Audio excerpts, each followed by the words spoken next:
Be sure to log into your YouTube account, subscribe to our channel, and turn on notifications so you don't miss a video. Best of all, it's free to do so. Welcome to Porsche Club Insider. We're here at the podcast studio at 5 North Main, enjoying this wonderful caramel latte from Coffee Bar Bel Air upstairs. Thank you to those folks. And today we have all the kids home, the Insider crew here. We have myself, Vu Nguyen, PCA's Executive Director, Manny Albin, PCA's Technical Director, Damon Lowney, PCA's Digital Media Coordinator, and Mr. Sass is in the house in person, but barely. Barely without the dog this time. Did you detour? Because there was traffic on the way here, Rob told me. No surprise on 95. Damon and I notice regularly since we commute 95. But did you actually go into Baltimore City? No, in a 911? I didn't. What it was actually a pretty clever detour. It had you get off at that exit, and then it was essentially turned into a service road for about a mile, and then you got back onto I-95. Okay. So I knew it. That's what I was talking about. Yeah, it bypassed the accident without actually really doing it. If people are polite enough to have an accident in that little area where you can use that, that's nice. Right. That was good foresight for the idiot to roll his freaking Corolla. It was literally a rollover. Because we had visions of you of Caton Avenue in Baltimore City goes into Baltimore City. Yeah. And well, I those asked of you who are Manny. fans of The Wire can imagine. Yeah. So we had visions of Rob in his 996 with the water pump letting go. So let's rewind. Hold on. With the squeegee man coming down. Oh, no. Let's rewind for those listening. So we all got here on time, knowing that the podcast was going to start around 9:30. Mr. Sass didn't communicate with us that he was thinking he was going to ride with one of us up here. So he was a little late. And of course, when you're late, you know, and you're in a rush, the flow of traffic is not always in your favor. So I believe Waze potentially routed you through BWI, and he calls Manny, and he's trying to get a suggestion from Manny in terms of whether or not he should take the Baltimore City detour. I looked at him in a 911 and I thought, you just stay on the interstate. Right. There were only 8 homicides in Baltimore last weekend. Hey, I think Baltimore just reached a record today. Oh, really? Or yesterday, yeah.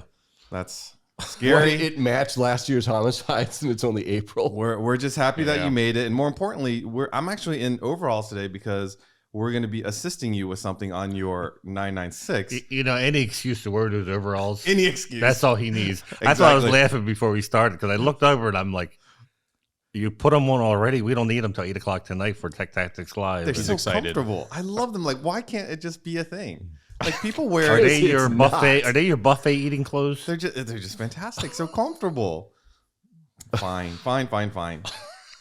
Well, Rob, we're glad that you're here in person. So am I. The audio is going to be much better today, and we can make fun of you in person. So that's cool. Right. And we brought no less than 4 cars to this podcast. So we're going to be buying a carbon offset for this episode. Well, I will coast in neutral for many of my miles on the way back to the office. You better. All right, let's just go straight into the news. Porsche news. Who saw the spy shots of what they think is the Sport Classic? I mean, I don't think they think it is. It is. The double bubble roof. Yeah, it's a double bubble roof. The ducktail. That's lately Porsche's cars have been the worst kept secrets, of any manufacturer, I think. So I'm sure they wanted people to see that car. I was about to say, like, that's my guess. they want people to see, give people a teaser of what's to come. It's free marketing, right? Well, maybe not free. Getting to the Nürburgring and running might be a little bit expensive, but all those photographers out there, free marketing. But that's kind of cool. And, thinking about our classic club coupe and this potentially coming out this year, it's the story of the Sport Classic will be, talked about quite a bit this year. yeah, well, I think everyone. It isn't a matter of are they going to be excited about the Sport Classic, because I think everyone will. Is what are the odds of being able to get one? Will it be limited? Well, the original Sport Classic was limited and not even offered in the U.S., correct? Nope. And there's only, I think, a few have imported some original Sport Classics to the States, but we never had a Sport Classic stateside. So will this car be available stateside? And if you can't get that, they have the rumored Carrera RS car coming out. I know Rob knows enough because he's clenching up because he doesn't want to release the information. They We'll tie him up. the ST that they, but, this is all stuff that Motor Trend has released. Right. That that Porsche's coming out with. So, and at Parade, we're going to have a surprise, which I have not heard mentioned anywhere. Did I tell you about the surprise? I thought I didn't tell you about this. I told you that there I is have a my surprise. sources. You have your sources, but Yes. your source is not official. My sources are official. You can guess. Well, don't guess right now. Don't say it out loud. But yes, we will have a sort of a world. It has the name of Reveal. a continent on its name. Stop. You can just stop right there. Stop right there. All right. And how about talking about hybrids and 911s? Well, that's another not a rumor that we know it's coming, and I'm personally very excited about it.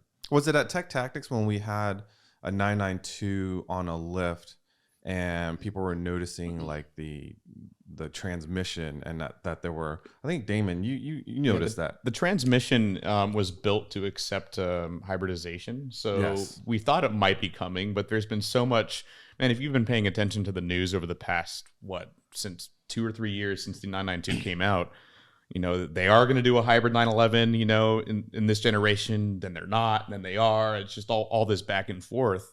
But this spy video on the Nürburgring, the car has some markings that signify that it is in fact electrified, which the Nürburgring requires to run on their track. These little yellow stickers, so that if the car gets in an incident, the responding crews know that it's a hybrid. So how to it's- react to it. It's a hybrid. And we'll throw up a picture. Yeah. It's when we- official. Whether they're testing for a future generation or Yeah. not, we don't know. But they are using a 992 as a test bed right now. So they're saying that the 911 is not going to be like a plug-in hybrid type, right? They're saying No, that not It's plug-in. going to be like an electric assist motor or something. Yeah, Porsche's hybrids always are for performance, right? It's to add performance, not necessarily get better fuel economy or lower emissions. So we know it's going to be a performance-oriented hybrid. I like about the spy photo, Rob. I like how they taped over the Porsche badge, just so you don't think it's a Porsche. Oh, couldn't be. Because you can't tell by the shape. Yeah, the shape does not give the car away. Yeah.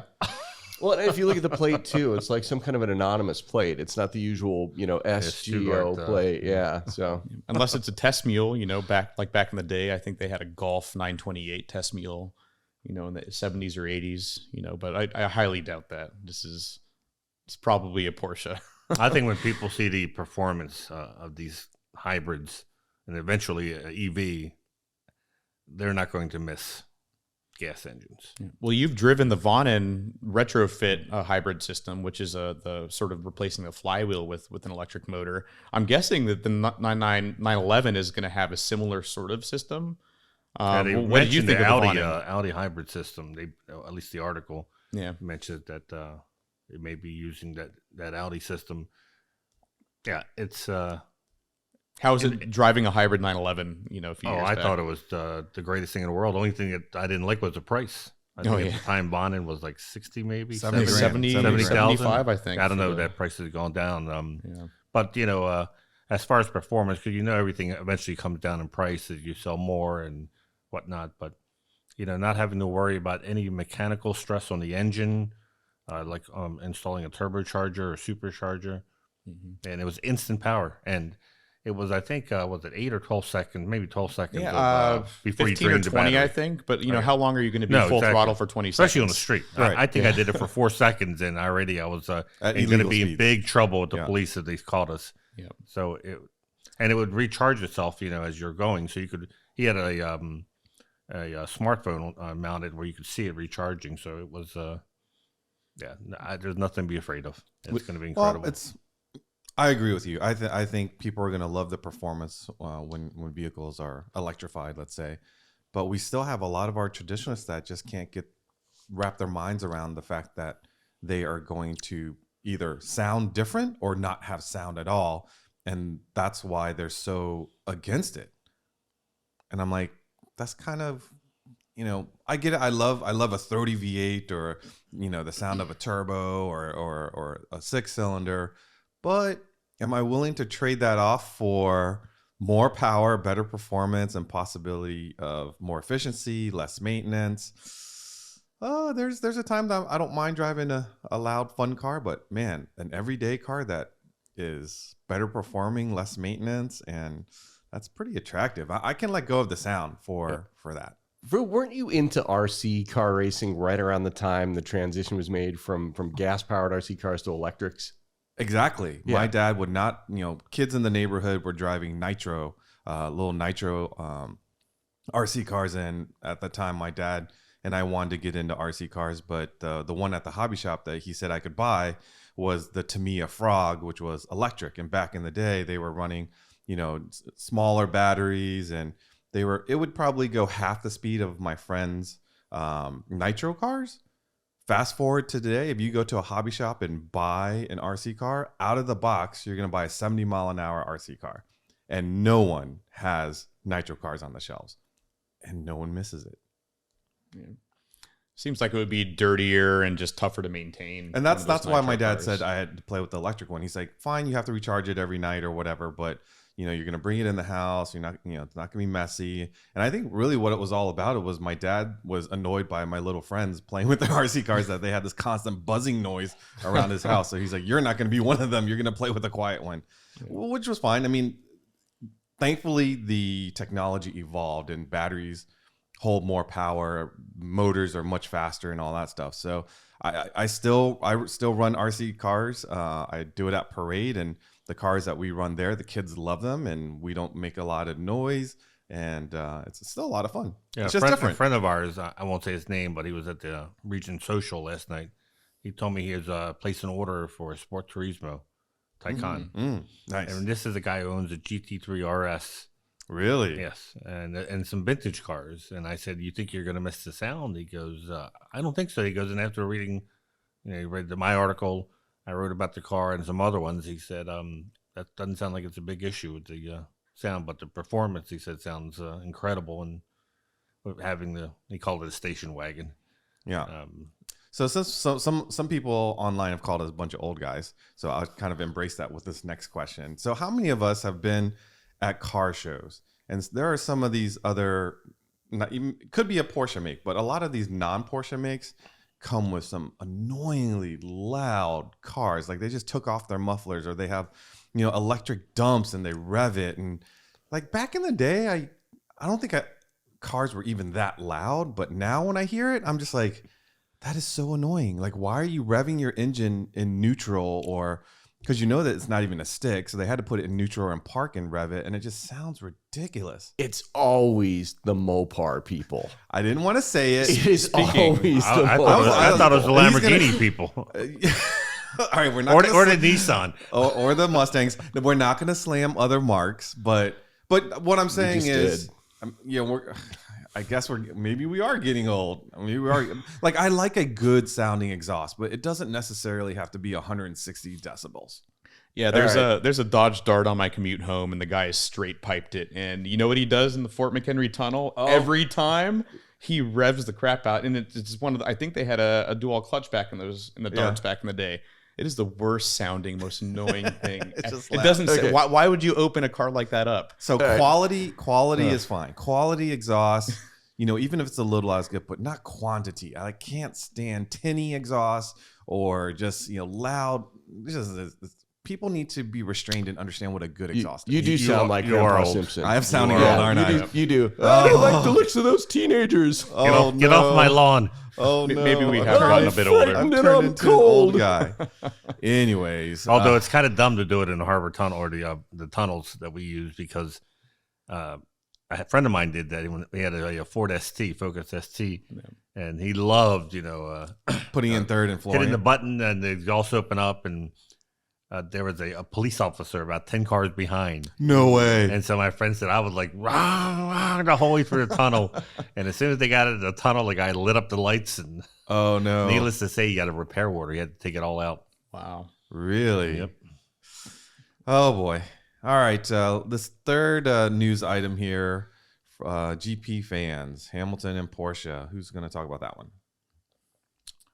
Well, that's I guess the inside joke we have with our marketing guy, Jim Hemmig, where our last podcast we thought for sure everything would be finalized with Porsche and Audi.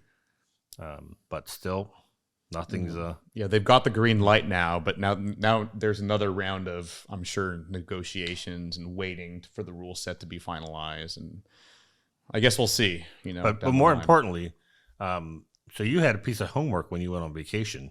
I did. Did you? Because you're probably one of the few people. Have you watched Drive to Survive, Rob? The F1 reality series. From that look, that means No, I did. Oh. I streamed one on Netflix. Oh, okay. Yeah. What seasons did you watch? I probably watched one episode the first season. Oh, I'm ahead of him. I did more homework than he did. I've watched all of them. I'm on season 2. Did you follow Formula One?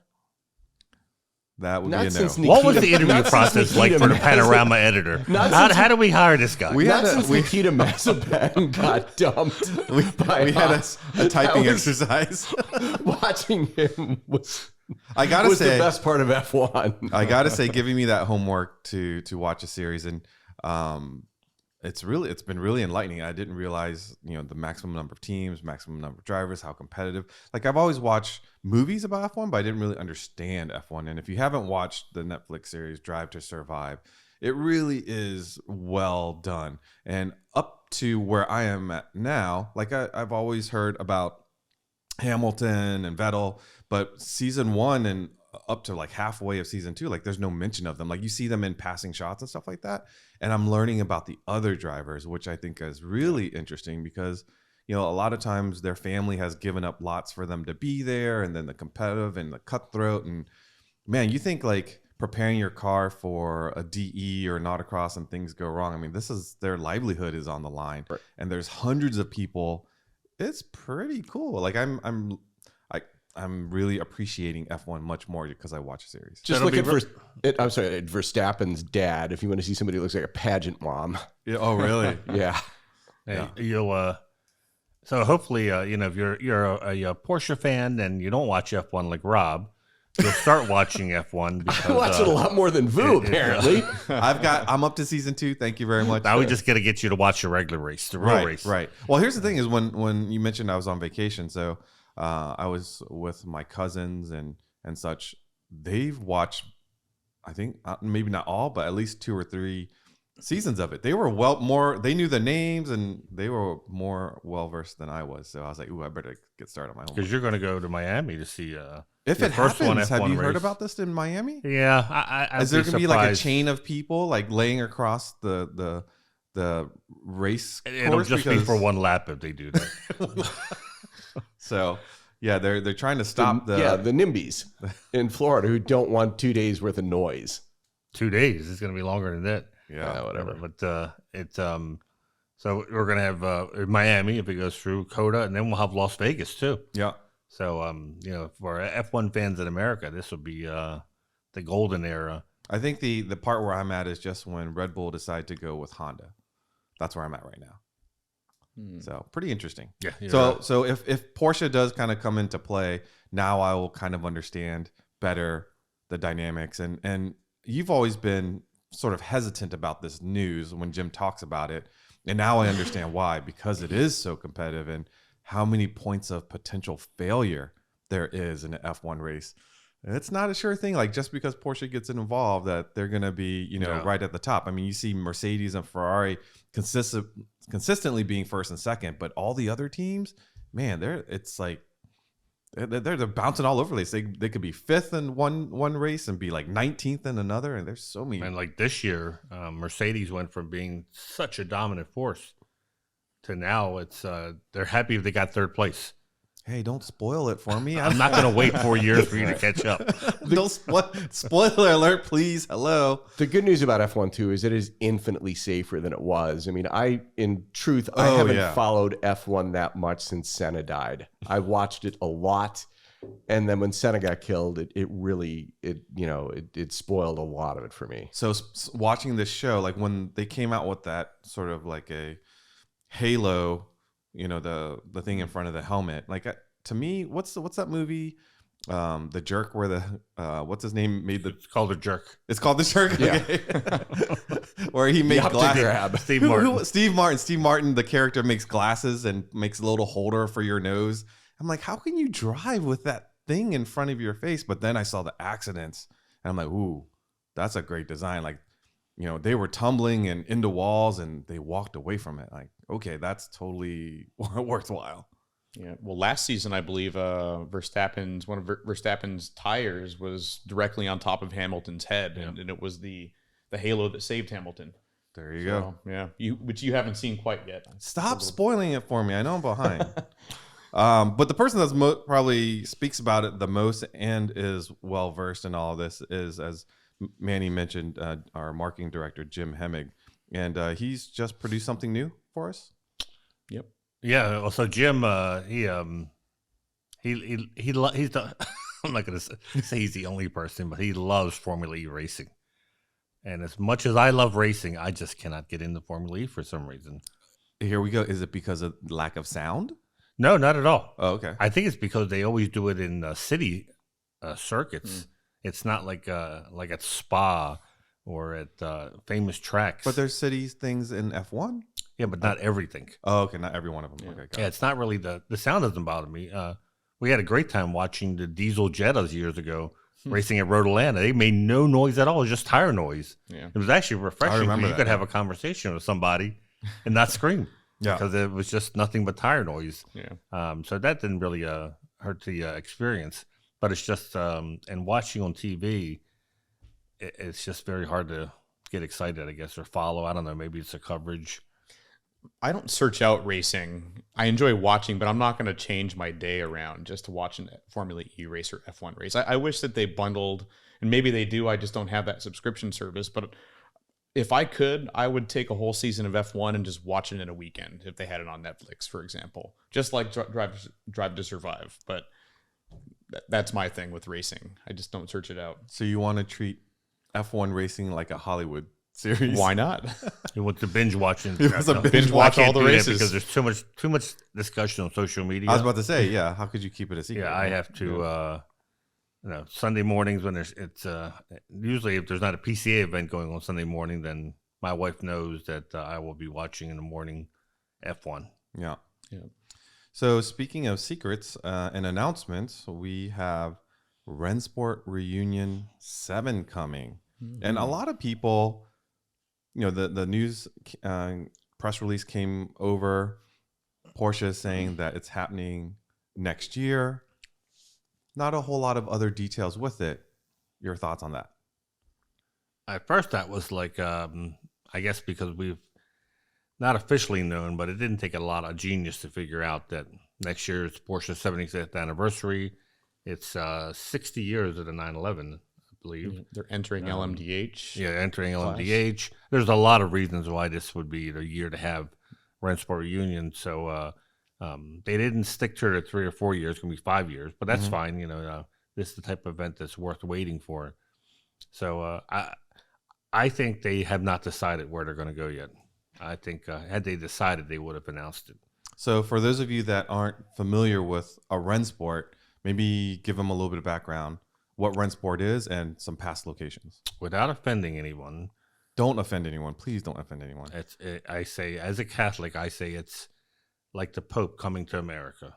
It's the way, if you're a Porsche enthusiast, It's a place to be. It's the place to be. Porsche, it's just so much sensory overload that I say usually if you see a 917 at a show, it's the belle of the ball. It's the most important car there.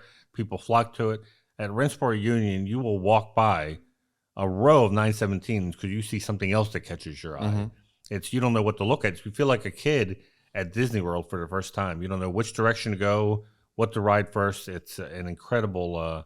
You almost have to like pace yourself. And when they moved it 4 days, they even made it better because you could really say, "All right, take a deep breath. You got 4 days. Yeah, map this out. You can look at all these cars. You can go to." So that's why I wrote the article for eBreak about what to expect at Rennsport. Even though they haven't announced very much details, my bet is they're going to repeat a lot of what they've done in the past. The theme may be different, but I think a lot of the stuff they do at Rennsport will continue. And it's 4 days of not just racing, but it's like a museum come to life. Exactly. Where else are you going to see a gaggle of 917s taking the green flag or 962s plus? And to me, this is the most important part. It's the drivers and engineers and Porsche celebrities. The cars are going to be around 50 years from now. Mm-hmm. The drivers won't. And hearing these stories they tell, my goal for Rennsport is to make sure that we capture all these interviews for posterity, maybe turn them into videos, but something that, because, after Vic Elford passed, I'm like, we're never going to hear Vic's stories ever again. And we really never captured a lot of his stories that only Vic could tell. So these other storytellers, we definitely have to capture their stories of what it was like to race a Porsche in the past. Yeah, it is completely just the exposure of everything Porsche. And it's not just racing, it's historic cars, it's classic Porsches and the people, the Porsche family, the drivers, Porsche Cars North America, Porsche AG. I mean, anyone and everyone that has any ounce of Porsche love needs to be there. Can we take a little internal poll of where we'd like it to be? Not to offend, but I've always thought Laguna has so many pluses to it. Some people might say, I think the track is iconic, but I'm not a racer, but some will say that, there are other better tracks, but I think Laguna and Monterey just offers like a nice package. Track is still iconic. Everybody wants to be in Monterey. The weather, there's a lot of cars obviously in the West Coast too, so that makes it easier for transportation. It's easy to get in and out of. So if I were a betting person, I would say Laguna, Monterey. That's where I'd want it. Yeah. I'm number 3 for Laguna Seca. Yeah. I guess having chaired two of the Rennsports for the PC activity part, and you get to see the inside, any organizer would tell you the thing they cannot control is the weather. Mm-hmm. And not having to worry about plan B, which is what happens if it rains, is huge. Absolutely. And at Laguna, you never have to worry about if it's going to rain. Not everybody knock on wood. Everybody knock on wood. Rarely, right? It doesn't rain. I remember asking somebody, when's the rainy season? And he said, I think it's January 14th. Yeah. One day. Well, just imagine, like you said, as an event planner, millions of dollars, millions of time and labor to put into an event that might be 4 days long, and rain is a big. So let's look at Daytona. They went to Daytona twice. Yeah. I'm an East Coaster. I would love Daytona. It's an not easy drive, but it's drivable. I could bring my Porsche there. Daytona was made for, I think, 500,000, maybe more NASCAR fans. Mm-hmm. Daytona looks downright empty for Rennsport Reunion. It looks like no one showed up in the stands. Right. There was a lot of people, but it was. But when you have, empty. 80, 90,000 people in a venue like that, it still looks empty. It's empty. Yeah, it's not good. It's like the same thing. You can say the same thing about Indianapolis. Indianapolis was not. It was made for the Indy 500. We're thinking that they're considering Indy because they were doing SportsCar Together Fest. And Roger Penske is leading the LMDH effort, so it doesn't take much to figure out the puzzle there. But it's and then you say, okay, well, those tracks are iconic. No argument there. Can they hold everything Porsche wants to do? Sure. But Porsche also does stuff outside the track, their lifestyle stuff, and that's where they fall flat. Indianapolis doesn't have a whole lot around it, and neither does Daytona. I'd say it's not something where Porsche's lifestyle fits in. Monterey is perfect for what it really is. Porsche wants to do it, and I know. Like my wife, if I said Daytona, Indianapolis, and Monterey, she would say Daytona, I'm staying home. Indy, I'm staying home. Monterey, I'm going with you. Yeah. I know that because every past Rennsport, she has said, I'm coming with you that week for Rennsport because there's so much to do outside the track. Yeah. So it's unanimous for all four of us? Yeah, I agree with that. I mean, there's plenty of stuff to do in downtown Indy, but it's 20, 25 minutes away. And as far as I know, Penske can't control the weather yet. Yeah. Can he? Maybe he can. Yeah, we've been in some pretty some wicked thunderstorms in Indiana, haven't we? So do we have any tips for those once the information comes out of when Rennsport will be and where? Any tips for some first timers? Get the hotel rooms as soon as you hear it's even if you hear rumors, because the rumors are probably going to be very true. People can't keep a secret. And Monterey's expensive before an event like that. Just wait, man. If they announce that and you wait a week, I'm sure the hotel pricing will be. Yeah, the hotels are trying to find high. out ahead of time too, because they want to not be taken advantage of, if you will. So they want to find out. I know, or they want to take advantage of everybody else. Yes, that's exactly. Thank you for articulating that. That's exactly what I meant. But even if you got to stay an hour away from Laguna, it's a great drive in, and it's not like an annual event where you say next year I'm going to do it. This is a lot of work for Porsche. Porsche is a very cyclical company, especially Porsche Cars North America. So they know what they're doing January, what they're doing in February and March. When you throw an event like this in that doesn't happen every year, boy, it really throws them for a loop, because now they got to bring in the agencies to do certain things that they don't do every year. And from our last meeting that we went to 4 years ago, most of the people in the room had never been to a Rennsport. So they had heard about it. They said, looks like a lot of fun and this, that, and the other, but they didn't. The expectations are so high from people who've been there before that it's a lot of work for the company to pull this one off. But so for our East Coast friends and those maybe Midwest, or maybe those that are too far to drive to a Rennsport, I would still say flying. Actually, it's a little bit easier if you don't have your car, because then you just get a rental car or ride with friends, and there's still so much to do if you don't have your car. Or you can do, if you have the means, next year the parade is in Palm Springs, California. Yes. So that's Southern California. Leave a car out there. There you go. Find a storage place. Do a That's parade. a fine idea. And just leave it out there. So there. you could do like, say, Works Reunion in August. Rennsport's typically after. You do parade in, June? Oh, yeah, parade first in June. Then drive the car Monterey up, week, and then come back and do make 2023 the once in a lifetime type thing. I think that is an excellent PCA insider tip. That is a fine idea. Hey, one thing we didn't mention though, speaking of iconic East Coast tracks, is we didn't mention Lime Rock. Manny, were you at Rennsport? No, and this shows. When I wrote this article about why you should put Rennsport on your calendar. I realized a great majority of my members have been to Rennsport, or at least heard of Rennsport, but a lot of new members who joined after 2018, as per our dinner social, when I was speaking to new members, they had never heard of Rennsport. So I said, well, I'm going to write what the Rennsport's about. So to your answer, Rob, I wasn't new to PCA, but it wasn't really that well advertised. So Lime Rock's not a far drive for me. Yeah. And I never had no idea? Not even on my radar that this event, I guess I might have thought it was just some vintage event, and certainly nothing. I had raced at the 50-50, which was, I think, the precursor to Rennsport, because it was done by Brian Redmond's Intercontinental Events, and it was just Porsche cars. That's the only thing they allowed to race. And to me, in Porsche, the factory brought a lot of museum cars and was celebrating 50 years of Watkins Glen and 50 years of Porsche in 98. So I'd done that. But somehow the whole Rennsport thing just bypassed me, and that was the one I missed. Did you go to that one? No, I didn't. I thought you did, though, for sure. I know Tom Gorsuch, our national president, he likes to rub it in that he did go to the first one.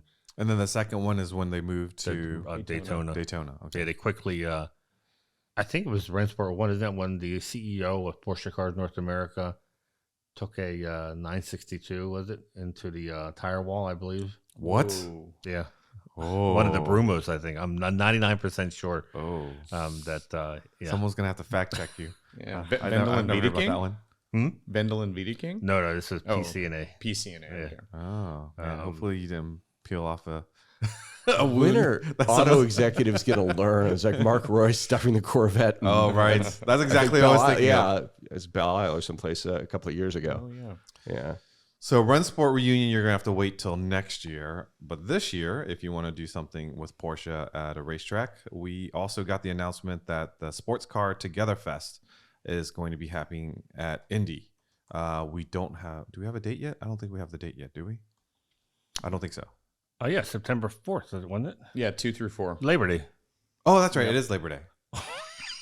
I wasn't on the meeting, but I think you were. Yes, I was. That's right. Because I know we're looking. Yes, that is correct. So maybe share with folks. Last year was their first event. This is kind of cool. The person that we are working with for SportsCar Together Fest is someone that we know from the past, and she has a lot of love for PCA. We have a lot of love for her. Always a smiling face, a pleasure to work with. In fact, I was on a conference call with her yesterday on talking about what PCA is going to be doing this year at that event. And Manny, you want to guess who that is? You told me. I told you? Yes. But, I love this woman because we introduced her to Walmart. We did. Because the Germans evidently have a fascination after hearing so much about Walmart. She wanted to visit a Walmart, and she couldn't believe, from guns to groceries and to bicycle helmets, everything you would want, she found in a Walmart. Tamara, we just let everybody know that we took you to Walmart, but we are so happy to be working with you, and maybe share with our listeners what to expect from SportsCar Together Fest. What happened last year, and then maybe I can fill in on what's going to be this year. So last year the theme was that whatever you do, don't call it Rennsport, because everyone thought this was the Rennsport, right? And it was not. It's so SportsCar Together happened with their 70th anniversary a few years back. That's when they came up with the name SportsCar Together Day, and they were looking to get everyone around the world on this one day to do Porsche things. And we were in Germany, I think, at the time when SportsCar Together Day happened, but there was stuff at dealerships happening, car shows, get-togethers. And so they wanted to start it now as a tradition here in the U.S. and incorporate racing. So it wasn't really racing like you're going to see at Rennsport, where you have 917s, 962s, Spiders. This was more modern. So they had the Carrera Cup Series, which was brand new last year. That was the featured event, I guess. It was part of their schedule. They had, I think, 2 races were held there. They did another series of theirs that is basically the, for lack of a better term, the older Cup cars. Mm-hmm. Yeah, Porsche Sprint Challenge North America by Yokohama. So it's cars that don't qualify as the new Cup cars, but they can still run. To the person who really doesn't follow that closely, they look almost identical. So. And then there was a Time Attack, which was basically cars doing solo laps. Try to keep a straight face because I think there was only 4 cars in that group. But they were cool cars. There was I believe what was it? The new 935. Uh-huh. Yep. We saw GT4 Club Sport, I think, was out there. Mm-hmm. So that was a group out there doing, basically they do laps in their time. So as opposed to racing wheel to wheel, they're going against the clock. And then there was Pca Club Racing, which was actually the biggest group. We came in full force. Yeah, we maxed out our 50 or 55 car allotment, and that was really fun to watch because anywhere you looked, there was racing going on, since there were so many different classes and speed differentials. So a lot of people liked to watch that. And then we had a car show on Saturday and Sunday. We had a big display for PCA. We had Jim Hemming set up the sim racing. We had a kids area. We even had an autograph session for PCA Club racers. We had a corral. Lufterkult was being held on that Friday, which I don't think Lufterkult's coming back for this year. I don't think so. But Porsche had their own autocross experience, and they had an off-road experience. Yeah, yeah. They had I think a Saturday night concert and movies. So it was they wanted to get the whole festival thing vibe going, and it worked. It probably didn't have the attendance that they were probably hoping for. Well, they put it together in a short turnaround. So I think this year, with a little bit more time, more advanced marketing. What I do like about going to Indy, one is it's kind of centrally located, so it can draw from a number of sides, but it's also fairly inexpensive to go to this event. And if you haven't been to a Rennsport before, to have a sort of a comparison to, this certainly is an event that you might want to check out. And you could drive there if it's within driving distance, or if you want to stay at a hotel there. It's definitely prices for hotel nights are not going to be Rennsport like. They're going to be probably a third of the cost. Well, probably obviously we're going to have more details of what PCA is doing. Yes, and that's what the conference call this week was. We've offered up a number of things to assist Porsche Cars North America. Certainly, we will do what we did last time, and they're finalizing their agenda. They haven't chosen exactly all the things that we're going to be doing, but PCA is definitely going to have a big presence there. All right. What else is going on here? Actually, you know what? I've been curious. Manny mentioned it earlier. I was on spring break with the kids visiting my dad in Las Vegas. And for 8 days, I love my family. I love visiting my dad and my grandmom.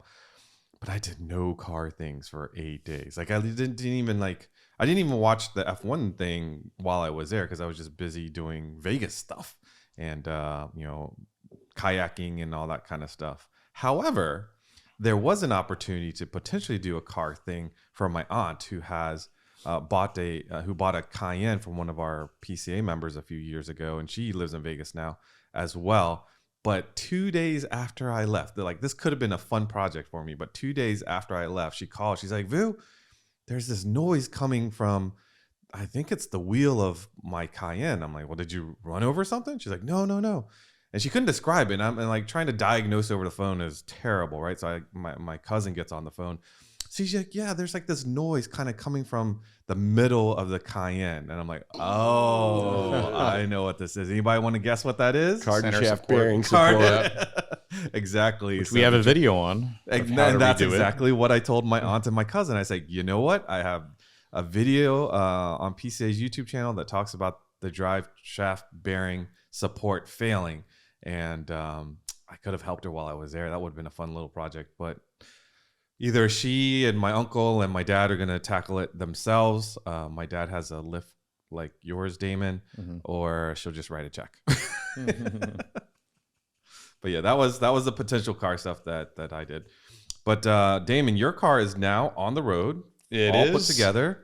And did you autocrossed it for the first time since it's all together? Yeah, I did. I ended up I heard you got crushed by some cars. I did get crushed. So my plan was to do more SCCA autocrossing this year so I could kind of gauge where I stand against, the really tough competition. The class I'm in is the STR class, or Street Touring Roadster. And for those who are familiar or aren't familiar, the new Miatas are in that class. The new Subaru BRZs and Toyota GR86s, and there are a bunch of other cars that qualify, including a 986 Boxster S or a base Cayman 987. But really, it's just Miatas and Subarus and Toyotas, and which were pretty much developed to autocross. Yeah. So they're extremely light. The Miata's 2,300 pounds, I think. For a heavy one, and the BRZs and GR86s 2,700 or so. So I have more power. I have more tire that I can fit under there, or I guess 255s are the widest I can go. So yeah, it was interesting. I'll just say that I was crushed. I thought that I would be slower than a lot of the people out there, and I'd come more mid-pack, but I was more bottom mid-pack out of about 19 people. So here's the question. Do you think so was it because so the lesson learned is if you're going to modify your car, just know that if you plan to competitively autocross or that you might be placed into a class that's super competitive. And you knew that. I wanted to you knew that going into it because you wanted to challenge yourself. But I guess my question to you is, do you think you didn't do well because you're not used to the setup, or your car's not competitive? I think I did well for me, but when you stack me up to those drivers who are some of the best on the East Coast, I didn't stand a chance. I was 6 seconds behind, I think, the quickest person. 6 seconds. That's an eternity. It's an eternity. That's like a chapter. And I was closer to one of my local benchmarks than I had been. So I believe I was a bit faster. Maybe he had a bad day. But overall, I am very, very slow. It was a humbling experience. But I'll talk about the mods a little bit. I have the ACECO lightweight flywheel now, and that's one of the big mods. Probably the biggest is I have 255 front and rear tires, the Yokohama A052s. And I never liked the understeer that my car had mid-corner, and going more negative camber and going with my Olin setup and the adjustable anti-roll bars really helped. But there was just more understeer than I wanted in medium speed sweepers, or high speed for an autocross. So did your upgrades totally helped? Did it help? It totally helped. My car, it is so nice to drive now. It does not understeer. and I'm super happy with it in that sense. So anybody who's wondering, will a square setup make my car handle better or worse? Well, if you have the right tires, like a Yokohama, which they heat up really quickly, the grip is always on. But you won't be disappointed with the square setup on your 987. Okay. So if you have the adjustable anti-roll bars like I do, and potentially coilovers. So I recommend it to anybody who wants to get rid of understeer. And that, for me, that was an easy way to do it. I run the stock Cayman S rear wheels. I have 4 of them, and I run them at all 4 corners, and I have 15mm spacers for the rear. So from the look of your face, you're a bit disappointed. I'm a bit disappointed. I was humbled. I thought I'd be okay for sure. I'll be like maybe 3 seconds behind the top people. Yeah. But 6 seconds, All right, that's eternity. Here's my gift to you this year. We'll find an autocross. My car hasn't changed. Nope. Your car has changed a lot. Yep. We'll run together. You probably will crush me, and that'll bring back some of your confidence. I hope so. Unless I crush him. Yeah. Well, the big thing here is that I think I did well for me, but when you're going up against a much more competitive pool of drivers, be prepared. Like if you're good at the regional level, you might not be that good at the national level. Yeah. So there's people. Isn't that like that big fish, small pond? That's what it felt like. It's exactly what it felt like. But you know what though? They will make you better because you're chasing better people. Right? Yeah. Well, I got to see a bunch of videos, of where I was making mistakes, and my big mistakes are I'm braking too early and probably not hard enough in some areas, and I'm just not carrying speed, using momentum as much as I should be. And you see the Miatas out there, and they're may have less power, but our cars' power to weight ratio are very similar in 0 to 60, and the speed for an autocross course. But the difference is that those guys are so good at what they do. They can recognize the course in those 3 runs that you get each day, and put down a fast lap time every single time. They're not wasting any of the track. They are not on the brakes unless they have to be. So Are they good, or was it like my case in club racing? no, Everyone in front of me was cheating. Well, I don't think that. I mean, I have no way. I don't think anybody was cheating, and I'm not going to get into that. But everybody had tire blankets. They had sprayers, legit. which we didn't use because it was too cold. Some people had an assistant to remove the tire blankets and help set up the car for going out. It's serious. Some of these classes. Damon is looking for a tire assistant if you're in the Maryland area. Tire assistant. I need some tire blankets. So There's nothing worse I remember in club racing than buying a 1200R set of Hoosiers. That's what they cost back then. Yeah. And going out for a session and your lap time gets worse. Worse? Worse. I was like, spent all this money thinking that the problem was the tires, and it wasn't. It evidently was something I was doing on the track that was the problem. But there was that graph, I remember, I'm sure you saw it, where it was like how many cycles before you replace the tires, and according to your income. Yeah. So basically, if you're making $500,000, you were replacing tires every 2 or 3 heat cycles. Right. And I think Pete Tremper one time came in. He said, I'm in the $500,000 income bracket. And we looked at him. He said, I just replaced a set of Hoosiers that were 3 cycles old. Nice. Oh, man. Because he was convinced that his lap times were dropping because of the tires. And it did make a difference when he put new tires on.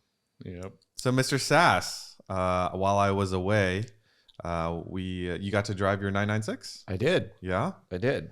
And I'm wearing overalls today because we took a gander at Mr.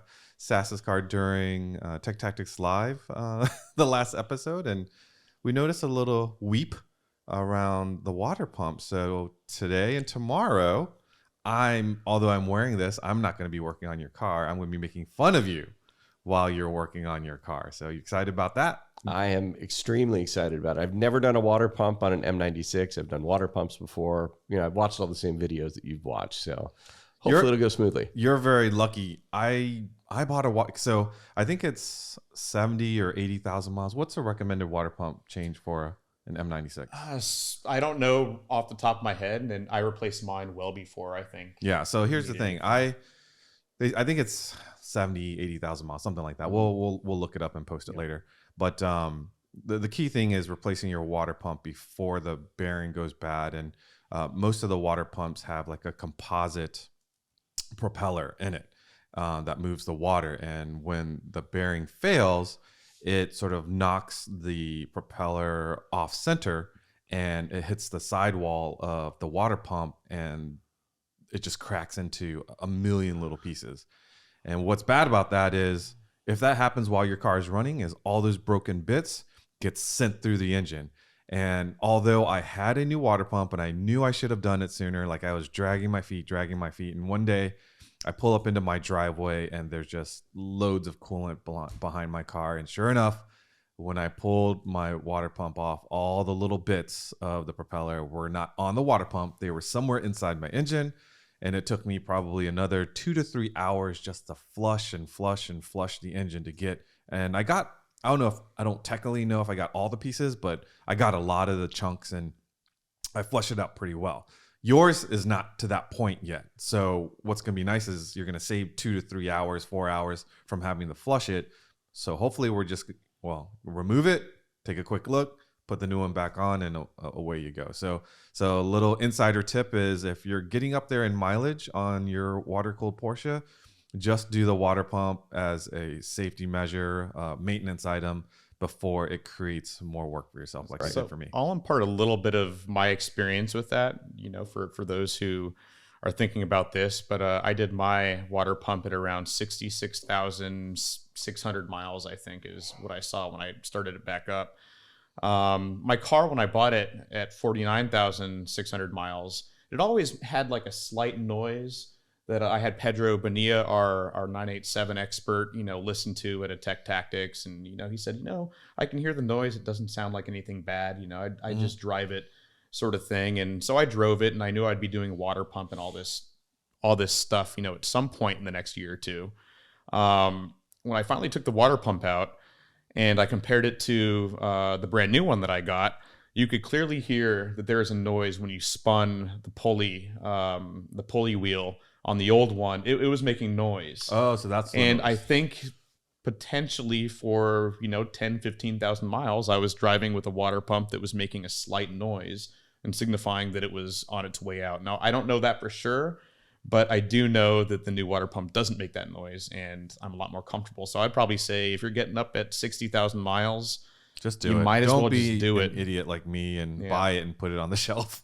Yeah, and I know one of our coworkers who has a 986 Boxster replaced it at 80 or 90,000 miles, but that's because it started to leak a little bit. Mm-hmm. So that's probably the absolute maximum you ever want to run a water pump. Yeah. So. And the reason why we're suggesting Rob do it, because we did notice like a trace from the weep hole. And so that's a telltale sign. Either I didn't look or I didn't notice, but mine just was working fine to just a gush coming out the back of the car. So if you're up there in mileage, go ahead and do it. The good news is it's one of the few things in this world that's really actually pretty inexpensive. I think under $300 for a water pump, a belt, and a thermostat. So plus your labor.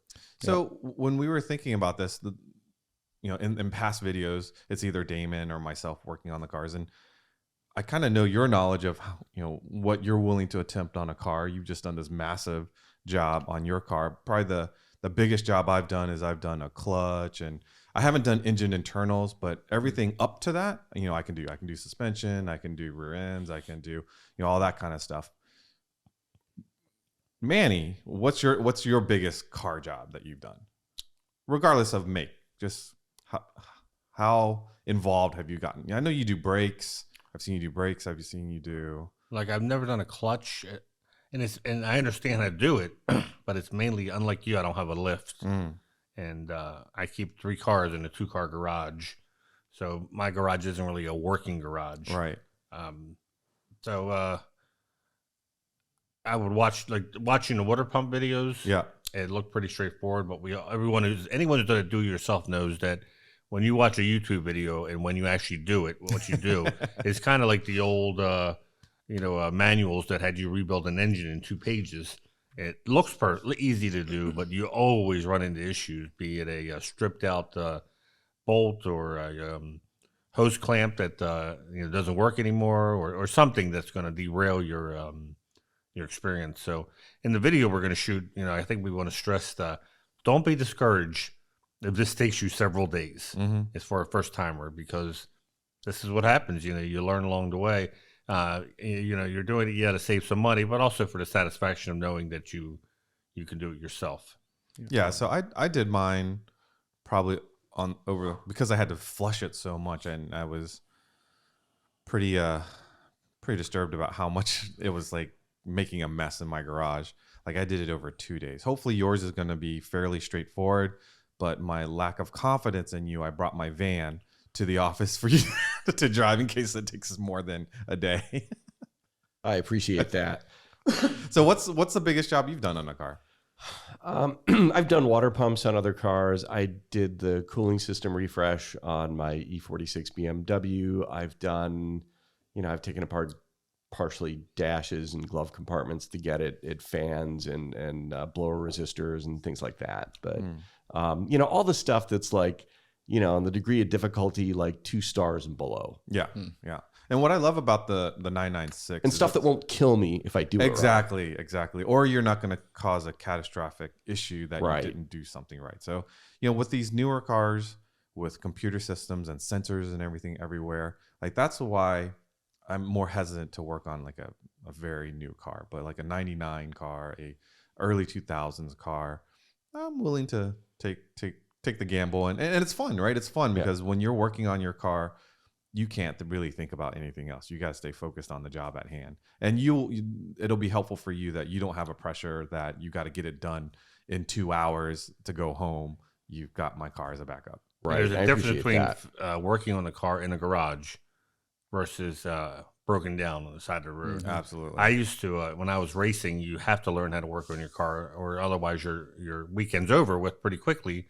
And so you learn your basic, brakes, changing fluid, simple stuff so that you could fix the track, CV axles and whatnot. But what I learned also was to bring a car that was as prepared as possible. Mm-hmm. Meaning you wouldn't say, well, I'll fix that if it breaks at the track. You didn't want to find yourself in the rain, at the end of the day, having to start taking apart the transmission. It's better if you have a problem, fix it ahead of time. And like we're doing with your water pump, as opposed to you on the way to Michigan having the water pump go, and then you're trying to find a shop that can fix it. So, which I've done before. I was about to say, let's face it. Yeah. So speaking of shops, we are going to be at Benchmark Motors on May 11th. What are we going to do there? We're going to learn about wheel alignment 101, the basics of when you get the car aligned, what's involved. I know we were talking about the idea of doing this just to educate people of what a technician does in a wheel alignment. We know obviously he aligns the wheels, but what is that for real, really involved, and how some cars, not necessarily Porsche, but like my Z3 BMW, there's no rear adjustment on the 96, 97s. So there's no sense in paying for a 4-wheel adjustment because there's nothing to adjust in the rear. Yeah, so we're going to share some terminology. We're going to share some tips. Is there truly a performance alignment versus an alignment that's stated by the book because of the model and the year? And the machine that Benchmark has is state of the art, and it's depending on what machine the shop has, could it do damage to your rims the way they attach the wheel measuring device, whatever you call it, on there. So we're going to go through that.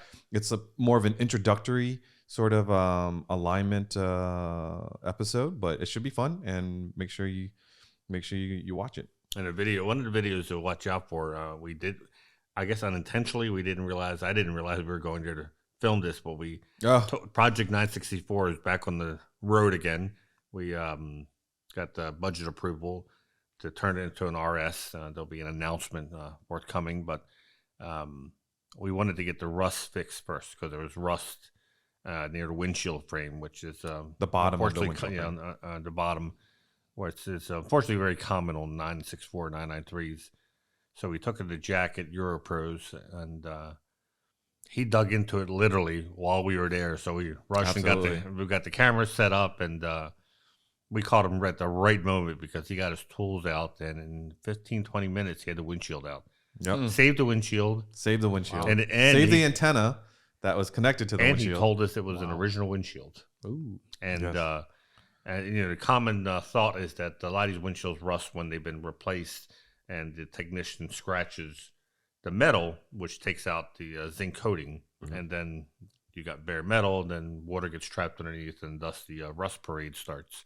Yep. But he said, no, because this windshield's never been taken out. This is and the car only has 36,000 original miles, so that wasn't too much of a surprise. But talking about seeing someone who knows what they're doing at work was really a unique experience, because he knew where the antenna wire was. Because he said a lot of people cut through the antenna. Right. He knew how much to cut so he wouldn't hit the metal.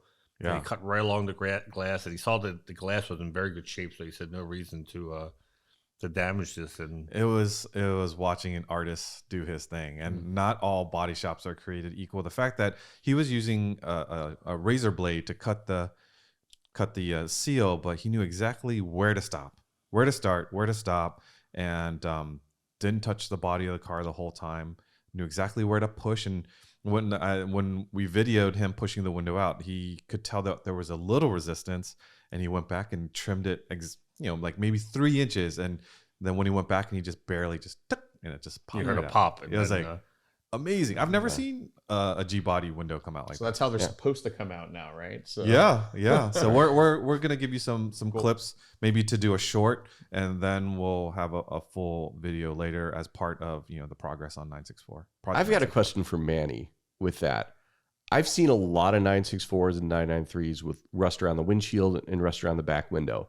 Hardly any SCs and 3.2 Carreras. Did they change the two-sided galvanized steel that they used for the 964 and the 993, or is it just luck of the draw as far as the cars that Jack I've seen? was telling us that when they went to the airbags, they used actually like a urethane, where prior to that they were using the string to lock it in. He said, but when they went to the 964 with the airbag, because he looked in the car, he said, okay, this is the airbag one, because the earlier 89s didn't have airbags. And he said, so this has a urethane coating underneath of it. And he explained that was because of the when the airbags came out, and it doesn't the windshield, pop the windshield doesn't pop out the windshield out, which on the earlier cars. And so that also, like once again, some people say, well, rustling happens when it's scratched. This car was never touched. It was just, unfortunately, because he said the movement of the windshield. Okay. You don't see it move, but it moves, and it basically rubs. Creates an abrasion, and if the car sits outside and tree sap or dirt or dust between the seal and the original paint, even though it's very minor movement over the years and with acidity and everything, you could see it. We took video of where the paint wore to the white coating, and then when it went past the white coating, that's where the rust was, and that was an original windshield. He knew the car had been stored outside. Yeah. Okay. That's interesting. It's not my imagination then, because like I said, I've seen very few SCs and 3.2 Carreras with that kind of rust, and a ton of 964s and 993s. Yeah. So he said there was even a recall in the 993s. He said back in the day he did a ton of these. So yeah, he was. Can't wait to share with you guys that video, because we were there just thinking we're gonna drop the car off and him talk about it. He freaking pulled out his tools and went to town. And then after he took everything off, he's like, yeah, I'm going to wire wheel all this. And I'm actually going to put a patch in instead of just laying in Bondo like a lot of people would. Because he said if you lay in the Bondo, it's going to flake 2 years later and you're going to be right back where you started. So he's going to actually, weld a piece in and make it perfect. But it's pretty amazing. He sort of said, I think this is going to require a patch, but we weren't sure until he took it off. And when he took off the windshield, he took a little pick and started scraping. And he goes, watch this. And he just tapped it and it just went right through the metal. He was like a knife to the heart. He goes, I was correct. It needs a patch, because it was all the way through. I was hoping when he hammered it that it would just like not bounce back. Yeah, but it went right through. Went right through. So the good news is it's going to be repaired correctly. We're going to capture it and share it with everybody. And whoever gets to own this car down the road will know that it was done right. All right, what else do we have? May 30th, Tech Tactics episode. What kind of Porsche? This will be our 50th. That's our 50th episode? Ooh, we got to do something cool about that. So let's think of something fun around that. Okay. And what you can buy? It's $15,000. The new entry level Porsche price. That'll be a very Rob good discussion. wrote an article that will have been out already by the time the podcast comes out about what happened to what was the title? Oh, the $10,000 Porsche. I mean, 2 years ago, the world was kind of your oyster. $10,000 running Porsche. Right, 10,000. But the fact of the matter is, think back 2 years ago, $10,000 would buy you a pretty okay base 986 Boxster, a nice Cayenne, a very nice 924S, a number of different flavors of 944. And all those cars have pretty much evaporated. There's really very, very little in the 10,000 and under range right now. All right. Look forward to that. Next week is Treffin at Broadmoor. I'll report back. I'll be going to that with a number of folks. I'm actually very excited about. We have a new sponsor, Princess Cruise Lines, and we're gonna have the Love Boat Lounge. As Rob shakes his head, so it's gonna be. Did you see the uniforms they're buying for this? This is like right in his wheelhouse. I love it. It's gonna be so much fun. It's gonna be so. They're dressing up as the Love Boat characters. And yeah, I even got the theme song, so it's gonna be a lot of fun. But we will have a professional DJ spinning other tunes for the Love Boat Lounge, so it'll be a lot of fun. Ain't nothing cooler than the Love Boat. Exactly, it's so tacky, so cute. It'll be a fun time. At Parade, you're gonna be singing the theme at the beginning. There you go. Come on. If that thing gets stuck in my head. For the record, I don't know what you guys are talking about. I have no clue what you guys are talking about. Oh, so now you're claiming to be young. Oh, sure. And of course, Porsche Parade coming up June 12th through 18th in the Poconos. Hopefully you've registered, and we'll see you there. Anything else before I sign off? No, I think we covered quite a lot today. Everything. So, folks, thank you for listening. If you aren't currently a PCA member and you own a Porsche, just sign on to pca.org with your VIN and sign up. For those of you that don't currently own a Porsche, go ahead and check out our test drive program at pca.org. Be sure, if you enjoy the show, please give us a positive rating, a comment if you like, and be sure to check out the podcast Instagram. And let's see what else. If you have any questions or if you'd like to give some suggestions, you can also reach us at podcast@pca.org. Until next time, stay safe and we'll catch you down the road.